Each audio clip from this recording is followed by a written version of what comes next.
E aí, terceiro ano médio, tudo bem? Professora Marcela voltando aí para fazer a correção da terceira semana relativa ao PET 3. Tô meio careca aí, vocês passaram a máquina muito forte, sabe? Mas eu gosto. Espero que todos estejam bem. Quem não conhece o canal, dê um like aí, deixe seus comentários, se inscreva no canal se possível. Que agora eu estou me concentrando no canal História Fundamental nesse momento do PET para a correção apenas do ensino médio. Eu tive que parar com o ensino fundamental porque estava com muito trabalho, muitas aulas, muitos slides, e no momento eu estou com muitos afazeres, né? Tanto na escola, com ensino online, quanto faculdade, faço uma outra e tem pós-graduação e um monte de coisa, então eu não estava dando conta e resolvi manter apenas a correção do médio, tá bom? Então espero que vocês estejam bem e vamos à aula, que essa aula aqui é um assunto muito interessante, tá? Nós já viemos falando aí da Primeira Guerra Mundial, passamos para a Segunda, demos um esboço, né, na semana passada, e agora a gente vai falar sobre a afirmação das superpotências que vieram logo após o final da Segunda Guerra Mundial, que foi aquela chamada começo da tão famosa Guerra Fria, tá? Que ela no PET ela está dividida em duas aulas, esse assunto é bem vasto, tá bom? Então vamos, gente. Doutrina, eu primeiramente vou falar sobre a doutrina Truman, tá bom? A expressão doutrina Truman, ela designa um conjunto de práticas do governo dos Estados Unidos. Isso não tem nada a ver com a crise de 29, que foi o New Deal, tá? Já é um outro momento.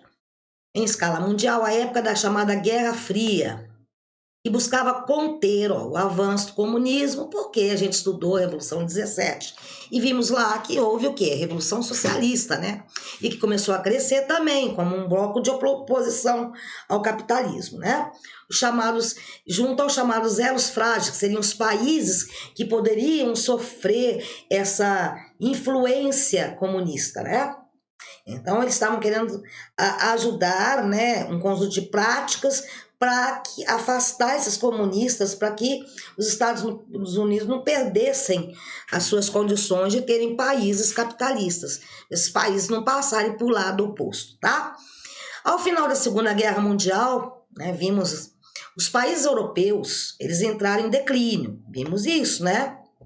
Guerra coincidindo com a ascensão dos Estados Unidos, que ele já estava recuperado da crise de 29, né, e da União Soviética, que já estava, né, venceu a Segunda Guerra Mundial, né, na realidade, o exército russo que deu cabo, né, no exército alemão no final da guerra. Então, essas duas potências começaram a emergir como potências no palco das relações internacionais. O lado capitalista, entenda, capitalista Estados Unidos, lembra? União Soviética, que seria a Rússia, tá? Socialista. Tá? Winston Churchill, que era o primeiro-ministro da Inglaterra, né? Um estadista britânico, foi o primeiro a perceber o avanço do comunismo, né? Iniciando fortes pressões para que o Ocidente encontrasse uma estratégia para deter o avanço soviético.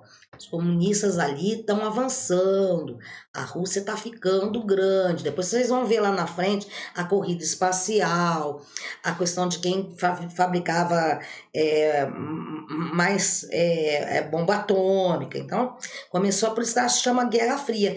Não foi vias de fato, né? Entraram nas armas e a campos de batalha. Então, era uma guerra ideológica, sabe? Fria, porque não esquentou, né, no clamor de estourar bomba, de matar, mas ficamos nessa divisão aí durante um bom tempo, acabando isso só no final da União Soviética, tá? Em resposta à atitude britânica, o então presidente lá dos Estados Unidos, o Harry S. Truman, ele pronunciou em 12 de março de 47, afinal já tinha acabado a Primeira Guerra, diante do Congresso daquela nação, um violento discurso assumindo compromissos de defender o mundo livre contra a ameaça comunista, e para isso a gente vai lançar uma doutrina iniciada durante a Guerra Fria, um conjunto de práticas do governo em escala mundial para ajudar todos os países. Os que achassem que estava pendendo para o lado ali do socialismo, a doutrina Truman ia tentar arregimentar. Tá? Aí, no PET, vem o Plano Marshall.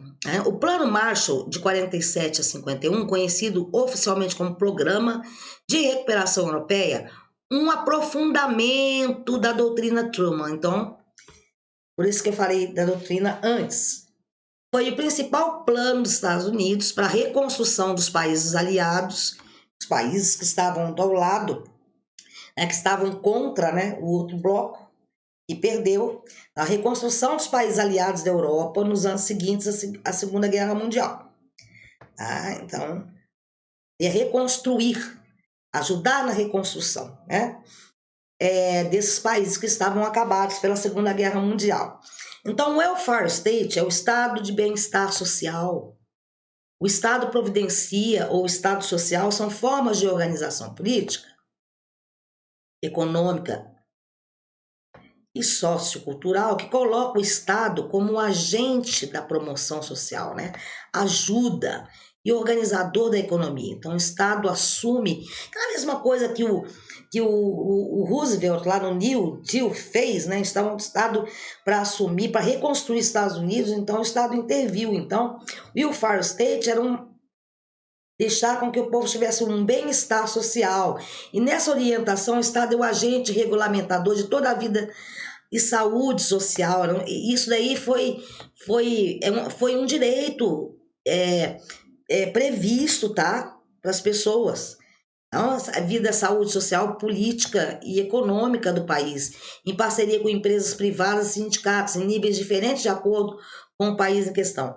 Cabe ao Estado de bem-estar social garantir serviços públicos. Então, isso era uma garantia, tipo na Constituição, e proteção à população. Então, era um direito da população, não era uma coisa assim, vamos fazer isso agora, era direito, provendo dignidade aos naturais da nação. O Estado do Bem-Estar Social moderno nasceu na década de 1880, na Alemanha, com Otto von Bismarck, que era o chanceler, como alternativa ao liberalismo econômico e ao socialismo. Então, já havia sido aplicado na Alemanha bem antes da Primeira Guerra Mundial, através lá do Otto von Bismarck. Então, vamos lá, gente. Essa imagem aí da mulher aqui com os produtos, assim, mostrando para o marido, comprando várias coisas, tá vendo? Assim, essa imagem é o modo de vida americano, ela é bem vestida, as imagens mostram, tem muita coisa por trás das imagens, Então, aqui, tem um outro, The American Way of Life, Então, a Coca-Cola, então tinha também os produtos ali, o cara fumando Marlboro aqui, o Mickey Mouse, as latinhas de tomate, tudo assim, O McDonald's, então aquela coisa, nossa, que bonita, as propagandas, Modo de vida americano, que todo mundo queria ter, Então tá, American Way of Life, Em língua portuguesa, ele quer dizer estilo de vida americano. Muitos querem ter isso ainda, querem ir para os Estados Unidos para ganhar dinheiro, No caso, ele vai trabalhar bastante, para ganhar bastante dinheiro, Hoje não pode ir mais por causa do coronavírus, mas tem muita gente tem esse lance de falar inglês, de ir para os Estados Unidos trabalhar, ganhar dinheiro, e mudar de vida. Isso ainda se reflete ainda hoje. Então, refere-se a um modelo de comportamento consumista, aquela coisa de comprar, nossa, usar um celular aí, 2 meses, aí chegou um outro, e aí você já quer trocar. Então, isso é um lado, um comportamento consumista. Tem muito a ver também com a influência dos Estados Unidos. Nós sofremos grande influência dos Estados Unidos, Tanto na música, no cinema. Tem gente que valoriza muito mais o cinema de Hollywood do que o cinema nacional, música, gosta muito mais da música internacional do que a nacional, tal. Então, isso daí em meados do século XVIII, com o fim em meados do século. Aqui está errado, né? Com o fim da Segunda Guerra Mundial, porque a Segunda Guerra Mundial ela já foi no século XX, então tá errado aqui, né? Em meados do século XVIII, 1900. Não, aqui tá escrito errado, tá, gente? É século XX, tá? Vamos colocar aqui, ó, 20.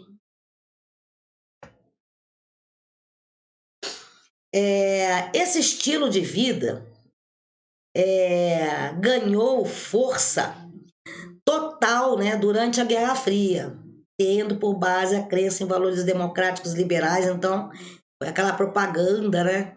Olha aqui nós, com nossas empresas. E o regime socialista ele já era o quê? Era mais concentrado no Estado.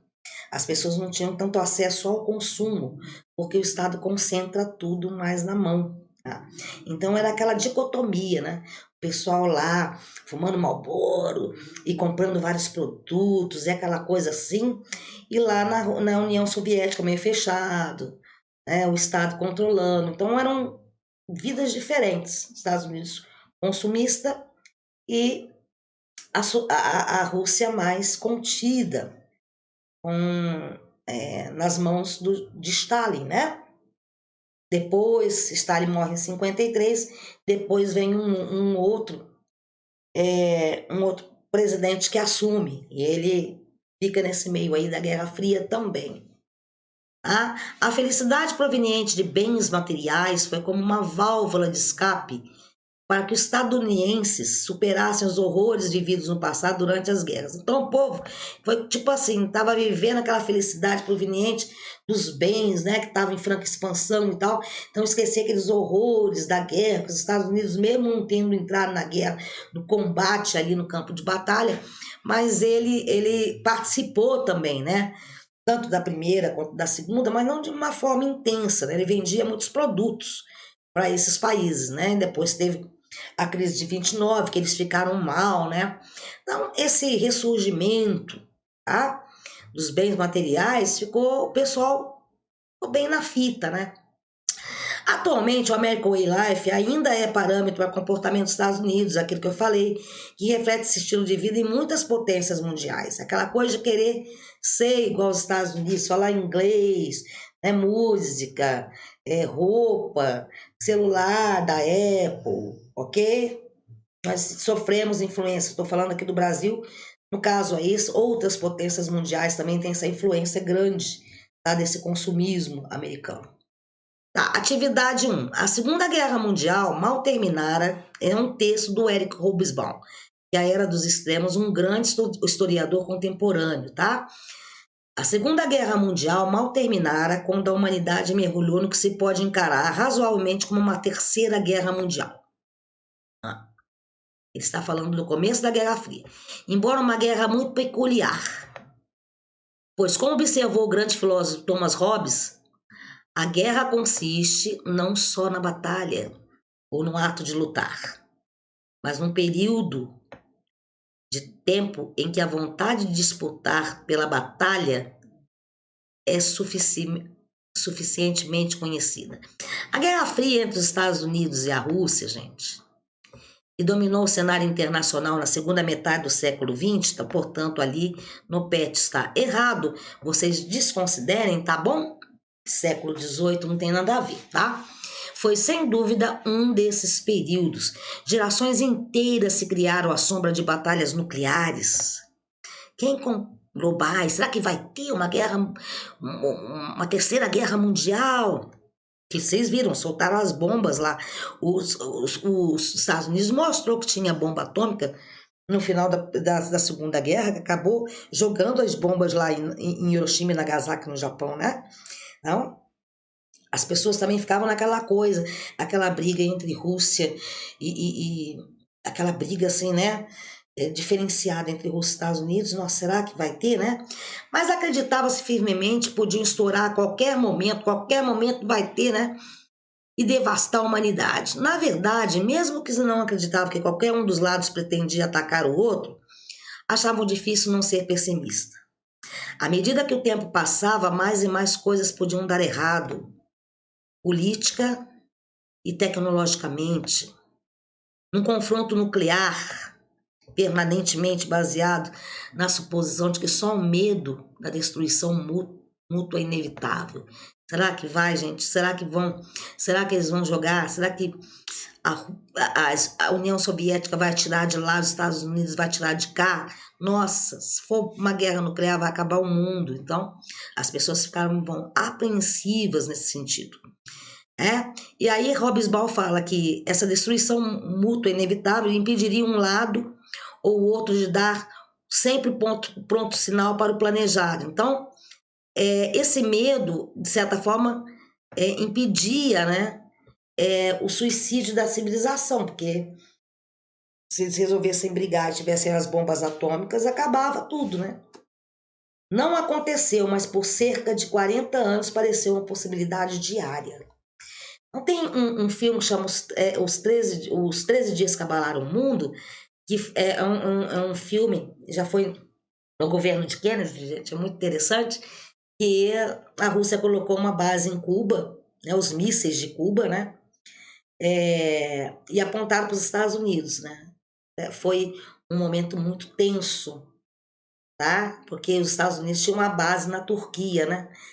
Então foi um momento de negociação ali bem tenso. É um filme que chama Os 13 Dias que Abalaram o Mundo, onde os governantes, Kennedy, eu não estou me lembrando o nome do presidente russo na época, eles chegaram a um consenso de retirarem essas bases de mísseis nucleares, e aí a paz voltou a reinar, mas ficou por um triz, tá? Esse período aí, quando teve os mísseis lá em Cuba, sabe? Cuba era o quê, gente? Era socialista, então era pro lado da Rússia. A Rússia colocou, e Cuba é muito perto dos Estados Unidos, tá? Então, esse é o texto do Hobsbawm. Então, 40 anos pareceu uma possibilidade diária. Gente, perguntas. Explique, segundo Hobsbawm, né, esse grande historiador, o que impediu a possibilidade do planejado suicídio da civilização no período da Guerra Fria. Então, à medida que o tempo passava, mais e mais coisas podiam dar errado, política e tecnologicamente, num confronto nuclear. Então, o medo, né? Permanentemente baseado na suposição de que só o medo da destruição mútua inevitável impediria um lado ou outro de dar sempre o pronto sinal para o planejado suicídio. Então, esse medo da destruição mútua inevitável, ele foi um freio para essas nações, tá? Então, segundo o texto de Hobsbawm, foi a suposição de que só o medo da destruição mútua inevitável impediria que essas potências acionassem suas bombas, ok? Então, aqui, a imagem o cara aqui com um violão, né, gente? Parece, né? Violão, uma guitarra, aqui, um suco de laranja, o menino com a bicicleta, a lancha, a menina na piscina, aqui a mulher fazendo um cachorro quente, não, aquela vida maravilhosa. Essa imagem está no pet também, né? Lindo, feliz, assim. Olha que vida maravilhosa. Então, pergunta, leitura do texto do pet, gente. Explique de que forma a cultura americana, né, se impôs sobre outras diferentes culturas e povos no mundo ocidental. Tá no PET também, vamos ver. A cultura norte-americana, caracterizada pelo elevado padrão de consumo, tornar-se-ia modelo para o mundo ocidental vinculada. Porque, assim, esse texto, gente, eu não coloquei aqui, que tem um texto muito grande no PET, tá? Então, vocês estão acompanhando aí o PET, então essa é a resposta do texto que eu não coloquei aqui. Então, eu falei sobre o modo de vida americano e tal. Então, essa resposta está no PET, ok? Então, a cultura norte-americana, caracterizada pelo elevado padrão de consumo, tornar-se-ia modelo para o mundo ocidental, veiculada tecnologicamente pelos novos meios de comunicação, televisão, né, gente? Em franco desenvolvimento, como a cinema, televisão, além do rádio, ultrapassando as suas próprias fronteiras, a cultura norte-americana se impôs sobre diferentes povos e culturas do mundo ocidental, padronizando hábitos, costumes e valores identificados como parâmetros do progresso e do bem-estar social. Deixa eu só dar um... Eita, Herman. Só dar um alô aqui no meu cachorrinho. Gente, texto 3, ó. Da década de 1960 em diante, as imagens que acompanhavam os seres humanos no mundo ocidental, do nascimento até a morte, ó, passaram a ser as que anunciavam e encarnavam o consumo, ou as dedicadas ao entretenimento comercial de massa. Então, os sons que acompanhavam a vida urbana, dentro e fora de casa, eram os da música pop comercial. Ah, eu digo isso porque eu escutava muita música internacional. E gosto, tá? Devo dizer que gosto. As palavras que dominavam as sociedades de consumo ocidentais não eram mais as dos livros, mas as marcas comerciais de produtos, ou que se podia comprar, né? Eram estampadas em camisetas, pregadas em outras peças de roupa, como amuletos, por meio dos quais o usuário adquiria o mérito espiritual do estilo de vida, geralmente juvenil, tá? Jovens, tá, gente? Esses nomes jovens, vocês aí, esses nomes simbolizam ou prometiam. As imagens que se tornaram ícones de tais sociedades eram as das diversões, consumos de massa, estrelas de cinema, produtos enlatados, aquelas fotos que a gente viu lá, né? Não surpreende que na década de 1960, no coração da democracia de consumo, a principal escola de pintores abdicasse diante de fabricantes de imagem tão mais poderosos que a arte tradicional, né? A pop art de Andy Warhol, Roy Lichtenstein, Robert Rauschenberg, passava o tempo reproduzindo com tanta exatidão, então os artistas começaram o quê? A produzir obras baseadas nesse consumo, tá? O Andy Warhol foi muito famoso, tá? Passava o tempo reproduzindo com tanta exatidão e insensibilidade quanto possível os badulaques visuais do comercialismo americano. Eles começaram a colocar nas próprias obras dele uma espécie, às vezes, de crítica, né? Ou de crítica ou de demanda, né? Para os produtos. Ó, nós somos undergrounds, novos, estamos trazendo aí essa cultura pop nova, muitas cores, tá? Latas de sopa, né? Então os caras faziam quadros de latas de sopa, bandeira, garrafas de Coca-Cola. Então, o consumismo se impregnou nas obras deles, né? Marilyn Monroe também, que era uma artista de Hollywood. Então, isso é Eric Hobsbawm também, fala da era dos extremos. Então, vamos lá, gente. Aqui, ó, isso é o Mao Tse Tung, que é o líder socialista na China, e uma lata de tomate aqui. Deixa eu ver aqui. Deixa eu só falar com ele aqui.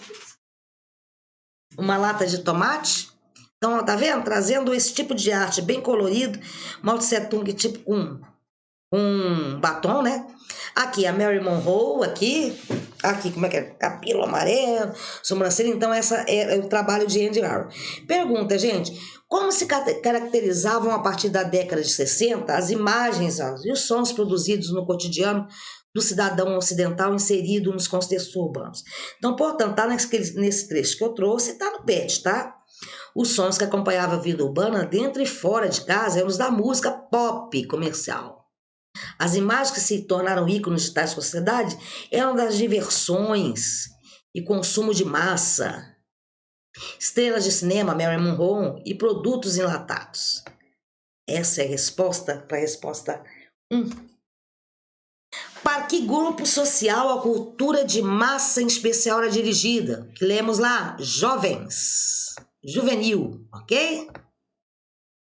Explique de que maneira a pop art, esses quadros que eu trouxe aí, está relacionado à sociedade de consumo.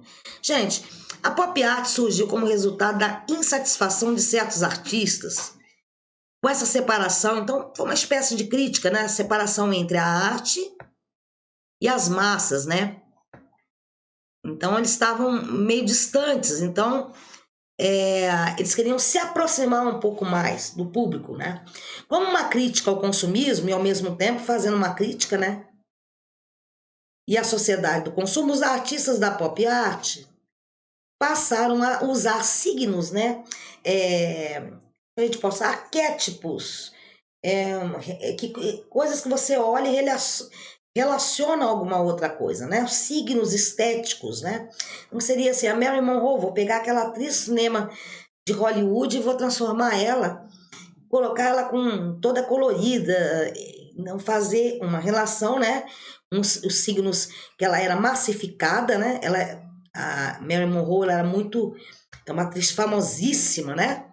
E Hollywood traz ela para a publicidade e do consumo como forma de arte. Então, eles uniram, foi de certa forma uma crítica a esse consumismo e pegavam esses ícones, essas coisas que os Estados Unidos estavam dando tanto valor e trazia em suas obras de artes.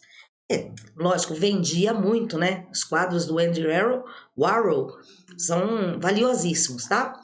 Então é isso, esse é o começo dessa briga ideológica da Guerra Fria. Nós vamos ver um pouco mais na segunda, na quarta semana do PET, que já abarca um pouco mais o lado da Rússia, né, perdão, da União Soviética. Temos que falar da União Soviética nesse momento, tá?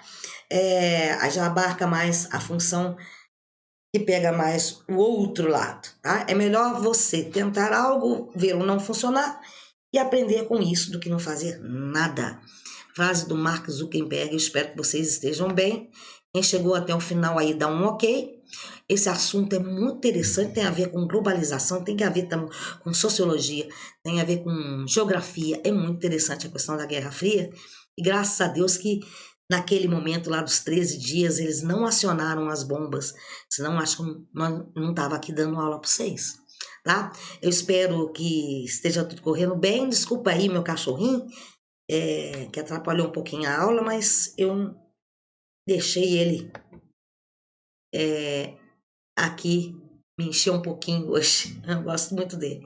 Gente, fica com Deus. Até a próxima correção do PET, semana 4. Um beijo.